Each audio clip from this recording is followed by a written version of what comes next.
what are the challenges faced by small businesses and startups in the post-COVID area? I think you have covered in the earlier Yeah, answer. most of it I've covered. See, basically cash flow crunch, Hmm. demand supply disruptions, then close down supply chain disruptions, raw materials could not be available. So these are the challenges, they faced, Yes, yes, as yes. you have already said. Yeah, but there are And of course, solutions. financial challenges, Correct. repayment problems. Yeah.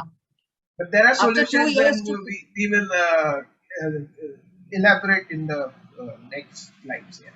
Okay. Mhm. How can small businesses prepare themselves for these challenges? Yeah. Now, small businesses, most of them are not aware of, how to prepare themselves. This is the problem with them. They live from day to day. They work on margins. So, and sometimes the chairman or the main promoter has everything under his control. So he has hardly any time to prepare for the future. He Correct. doesn't even do succession planning. He doesn't even do succession planning. So tomorrow, if his main manager or CEO quits, then he is lost. Yeah, So yeah. he has to, yeah. So firstly, to revive his industry, he has to recognize and upgrade himself, upskill himself. He has to be ready to diversify. See, MSMEs are very nimble. They can change over very fast. Large companies take time to change over, but MSMEs are known to be, very nimble and quick in that flexible. So they have the advantage of flexibility, which means that they can switch over from their existing, business operations to new operations. They can diversify into similar products. Like if you are making ready-to-eat food, they can make ready-to-drink beverages. Or if they are making garments, they can go into handloom and bed linen and bathroom linen. So they can diversify into similar products, or they can diversify and upgrade their technology into different processes of manufacturing so that they can cut down the cost. So the cost cutting is another very important way in which you can survive. So it is like if you try, you will revive yourself and you will survive. So after changing over, you can forge, strategic alliances with partners. There are many foreigners who are interested in investing money in India. So even MSMEs are, if they're doing well, then they can forge strategic alliances with their partners. And that will help them, hand holding and technology upgradation, which will help them to innovate, which will help them to get into new sectors, and then of course they can always go into the global markets for exports. Like in MSMEs, handicrafts, handlooms, garments, leather products, these are the areas in which they can export. So exports also can be, the global market can also be explored. So there are many Great, ways. great, great. Yeah, yeah. There are many ways. Okay. Uh, what are the new emerging opportunities for small business in the new economic environment? Yes, you also covered, but just add a little bit. So as they say, when the winds of change blow, some build walls, whereas others build windmills. You understand what I'm trying to say? Ah, So yes, when you, yes. Superb, yeah, so superb. you capitalize on the advantages, right? Correct. Some are So resist the change, and some take the advantage of the change which comes in. Yeah. yes, yes. So now these are the areas in which, startups and MSMEs can really thrive, which is, of course, e-commerce, everyone knows, delivery systems, education, which has gone online, edutech, digital education, online education. Of course, everyone knows that healthcare has become the most prominent sector these days. And there are so many, again, sub-segments in the healthcare industry, like not only vaccine, but even, new medicines, new drugs, then medical equipment, testing facilities, so many things, We know that our MSME started manufacturing ventilators when, it was required during COVID, and how fast they managed to supply ventilators to the hospitals. Then agriculture is another very important sector, like agro processing, ready to eat foods, ready to process foods, food processing sector. There's so much wastage at the farm level. Storage, cold storages are required where they can be Yes, brought yes. to Lot of the opportunity in factories. that sector. Correct. Yeah. Then again, social impact is coming as a very important sector because the corporate sector has to do its CSR activities, 2% of their profit they have to divert for CSR activities. So social impact is of course taking care of environment, sustainability, clean energy, waste management. You are aware of that, ne? So many companies have gone into that sector. Then defense sector is also getting a lot of boost and a lot of capital investment from the government. So defense sector is another very big sector where MSMEs can become ancillaries, or they can supply their products to the defense sector. They can become suppliers to the defense sector. It's a very big industry. Then pharmaceuticals, Ayurveda, herbal, personal care products. You know about Nykaa, how Nykaa Falguni Nair has Yes, done yes, so well. brilliant She's story. got awards. Yeah. I mean, Ayurveda in and such a herbal products. competitive market, how it came up, it's like sort of, She has come up very well. yeah. And of course, biotechnology has always been a growing sector. Waste and water management has been a very important growing sector.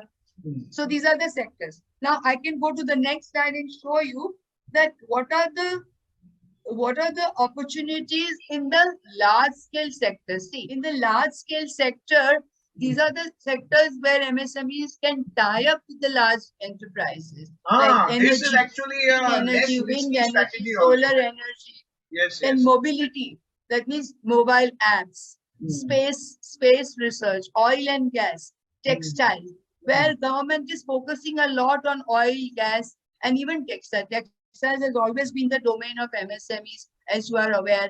Textile means the power loom industry, handloom industry, garment industry, very good export potential also. Correct. Telecommunication services is also there.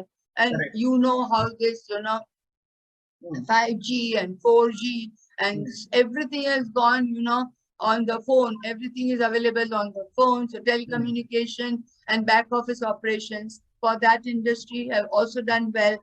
Then transportation, railways, roadways. Government is pumping a lot of money in the infrastructure sector. So many new railway lines are open, new trains have come up.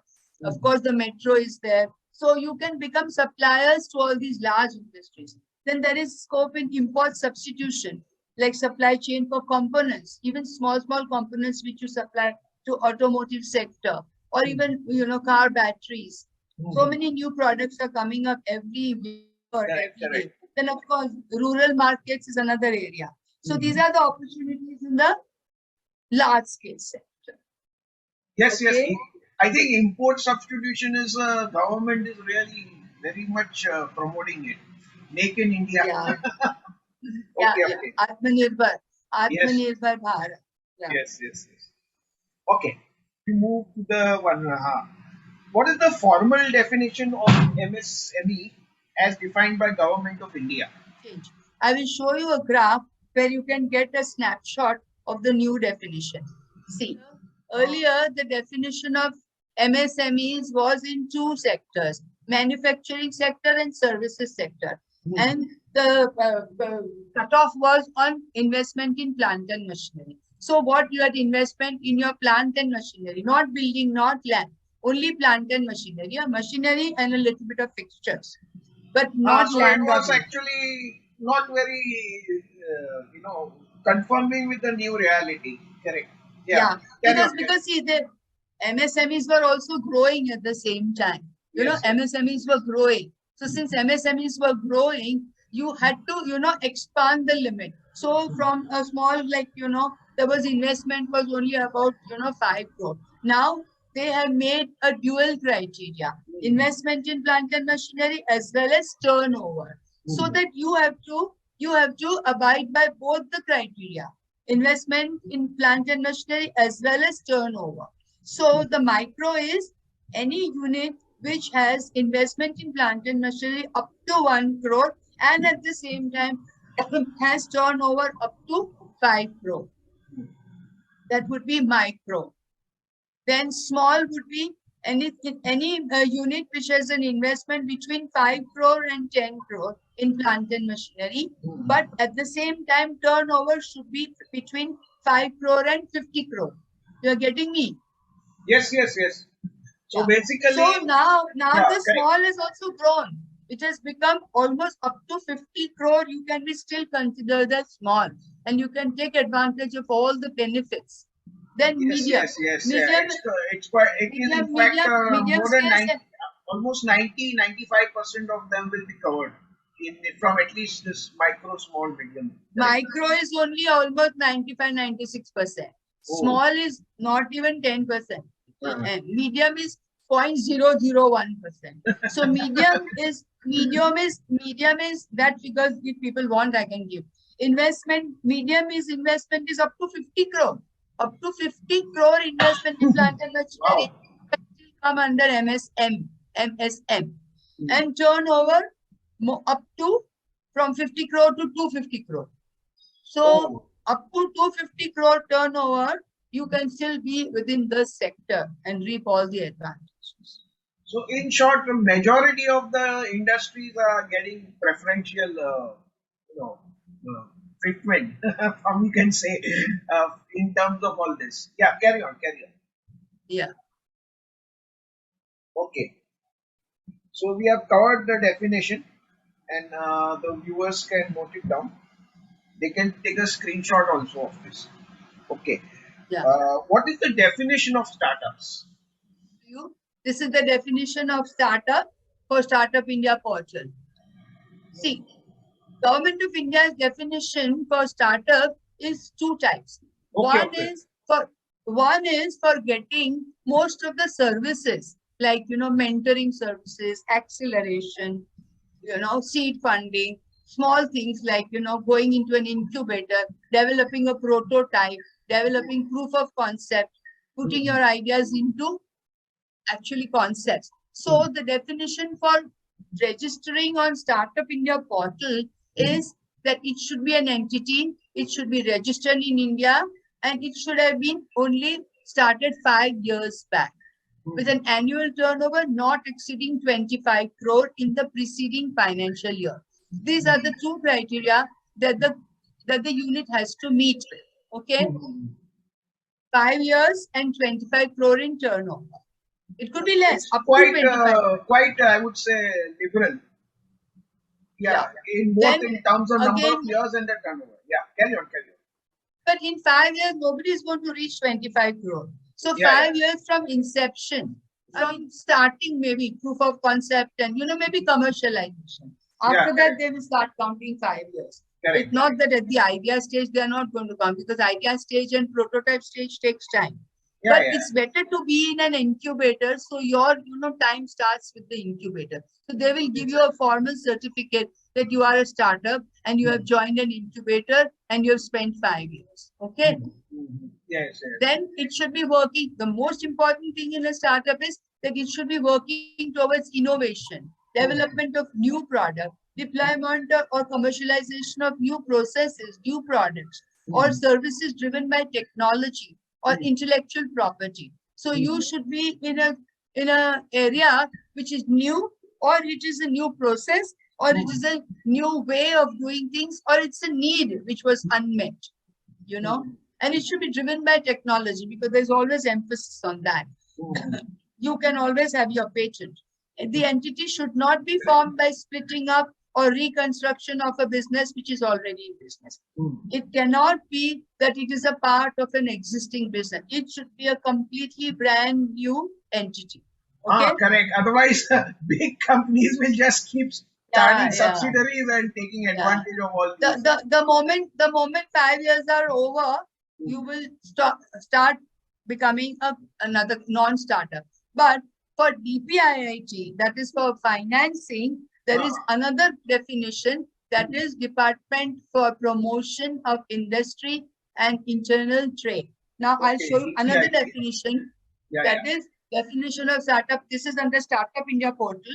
Now this is for financial assistance. So if you want finance, then you have to be registered under DPIIT. I think this also becomes more or less obligatory because every startup would require finance. Yeah, carry on. Yeah. But then there is more relaxation because you can't be 5 years and asking for a loan. So you have to be in existence for 10 years from the date of inception of your company. 10 years from the date of inception of your company. Now the company type could be private limited, registered partnership, or limited liability partnership, LLP. And your turnover is not going to be limited to 25 crore, it should be 100 crore. Okay. So Barabar. this is a more broader definition because now you're going to go to the ministry or you go to government for finance. So, and then again, that working towards innovation, improvement of existing products and services is always there. So the emphasis on tech-driven or, AI, artificial intelligence, virtual reality, all these things are there. But the startup has to obtain a certificate from DPIIT if it has to, Okay. Department of Industrial Policy if it has to go for finance. Okay. Great. Yeah, okay. Should obtain a certificate. Yeah, fine. Post of course, we plan to, set up a, cover all these topics in detail in future Yeah. seminars. Yeah. Yeah. Yeah. Uh, Finance is a major requirement at every stage of business. What type of financial assistance is available to micro and small enterprises? Yeah. So I've stopped share. When I come to the next slide, I will again do slide share. Yeah, okay, no Okay. problem. Yeah, Yeah. carry on. So what I'm trying to tell you all is that financial assistance is anyway required once you start manufacturing your product. Even before you start manufacturing your product at the pre-product stage, pre-project stage, you require to do market research, you require to do business plan preparation, you require to make prototypes. So finance is required at every stage. But once you have started to enter the market and commercial production has started, you require loans. So you got two types of loans, long-term loans and working capital loans. I will explain the terminologies in detail later. But term loan is called a long-term loan, which is generally required by new companies as well as existing companies. Okay. So the term loan is generally taken for machinery, for sometimes it is taken for land. Term loans are usually not given for land and building. Basically, they are given for machinery because the bank can have the first charge. You can afford to get the machinery to the bank as a Understand. security. Because it's, yeah, correct. It must So, come so regularly. the main type of finance for SMEs today is loan. Yes. Yeah, term loan and working capital loan. Working capital loan is basically for payment of utilities, salaries, wages, electricity bill, water charges, day-to-day expense. Raw So material. that is working. And working capital is given in various ways, which I will explain in detail when we come to terminology. Now, what are the main? So then, of course, equity is also there. Bombay Stock Exchange has started MSME Exchange of India, where once you have grown from up to at least medium, you can still go and get your raise capital from the public. Yes. You can raise capital from the public, and then you can have your own Yeah, we have shareholders. correct. We have a SME exchange also. SME exchange, yeah. And there your shares can be traded. If your shares are good and if they give you good valuation, market cap, you can trade it. That is equity. Then, of course, you have angel funding, venture capital funding. You have, funding from SIDBI, which is more like equity, but it is given on soft loan basis. So they put in as equity, but actually it is a soft loan. Okay. Then, of course, there are private equity investors, high net worth individuals, NRIs. If your project is good, they are ready to put money in that to take care of your capital requirements. Of course, the existing companies also can raise finance. Existing companies can also raise finance at the expansion stage. So if they're expanding, or if they're setting up a new company, or if they're setting up a new shed, industrial shed, or if they're going into new markets, then the existing companies can also get finance. And for them, the existing companies, all the schemes are little different. So schemes, of course, we will come to at a later point. But existing companies also do a lot of, upgradation, modernization, diversification. So they develop software, they go for digitization. For that, they require, developing an app and going digital. That also requires working capital. So new companies as well as existing companies, many schemes are there. Then, of course, they have to take money for effluent treatment, common facility centers, testing laboratories. So finance is given as loan, basically. Okay. Understood. So there are many areas where different types of loans are given. Correct. So loan is not just one single product. There are many products. Yeah, Yeah. yeah, yeah. Uh, yeah. Can you explain the main financial terminologies which MSEs need to understand before applying for finance? 1 minute. For that, I have a slide for that. So the terminologies are financing is broadly divided, as I already told you, loans and equity. Loan, I already told you, term loan and working capital loan. And equity, I already explained to you. Equity, then generally small businesses start off with loans. Mainly loans are of two types, term loans and working capital loan. Okay, so term loan is a loan that is repaid over a set of time periods in regular installments. It could be for 5 years, it could be for 10 years, it could be for 30 years also. It is either a fixed or a floating interest rates. So interest rates could be fixed or floating.